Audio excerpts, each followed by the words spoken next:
Assalamualaikum warahmatullahi guys. The biggest fight in Japanese boxing history is upon us. Naoya Inoue versus Junto Nakatani, and this is a prime example of how corrupt boxing has become over the years. Because trust me when I say this, trust me, Junto Nakatani does not deserve to fight Naoya Inoue. His last fight against Sebastian Hernandez, he absolutely lost that fight, and still to this day, I believe it was a complete robbery. And the judges who scored that fight, right? One of them gave it an 8-2 to Junto Nakatani. It's so frustrating.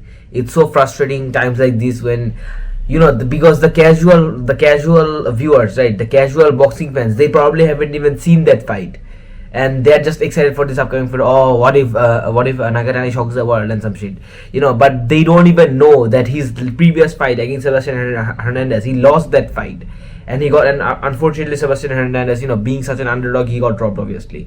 And it's just, it was obvious from the beginning that the judges in that night, it was, I believe, ring 5, the night of the samurai, right?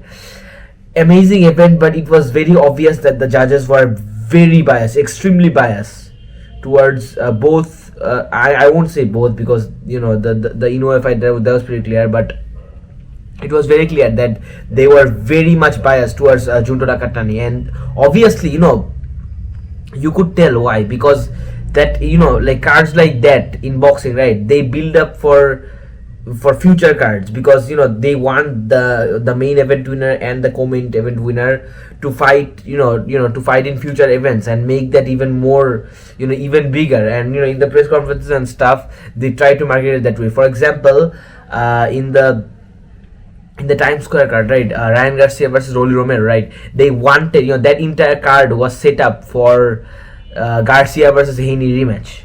But however, sometimes it doesn't go that way, because we know that skill for skill.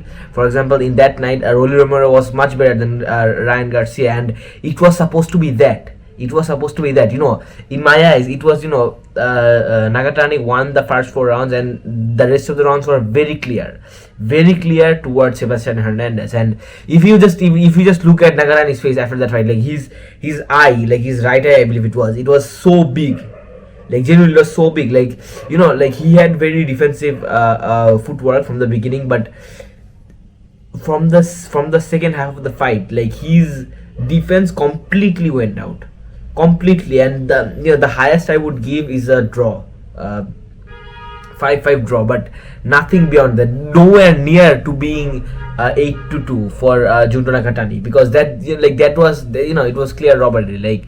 Like we all know, like the ones who have seen the fight, that how biased the judges were. And even in the fan zone,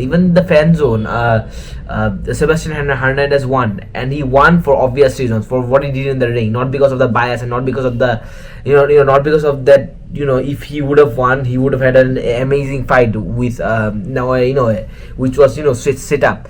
But as far as predicting the fight, I am surprised that a lot of experts and top level analysts are saying that Junto Nakatani actually has a chance. And other than the fact that it's boxing and anything can happen, Junto Nakatani is cooked. He's absolutely cooked. Because if Sebastian Hernandez as an underdog did that to you, now Inoue will beat the shit out of you. And I'm predicting Inoue via stoppage, via most likely a brutal knockout, because he looked amazing against David Picasso. And big ups to Picasso as well, for going to the distance against such a monster. But I'm predicting Inoue to win by let's say round 8. Round 8 sounds good enough.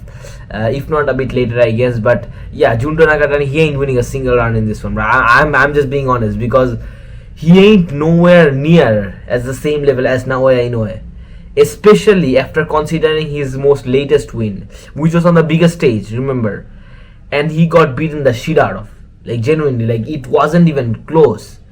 Like, it was a bit close, but like you get what I mean, right? It was daylight robbery.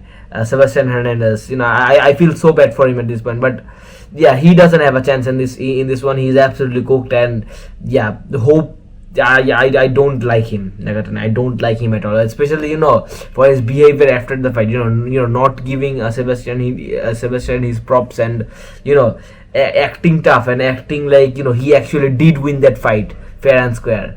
Anyways, that's my take on this, guys. You guys make sure to watch this thing. Tomorrow night is gonna be amazing, inshallah. And I'll see you guys next time. Assalamu alaikum warahmatullahi wabarakatuh.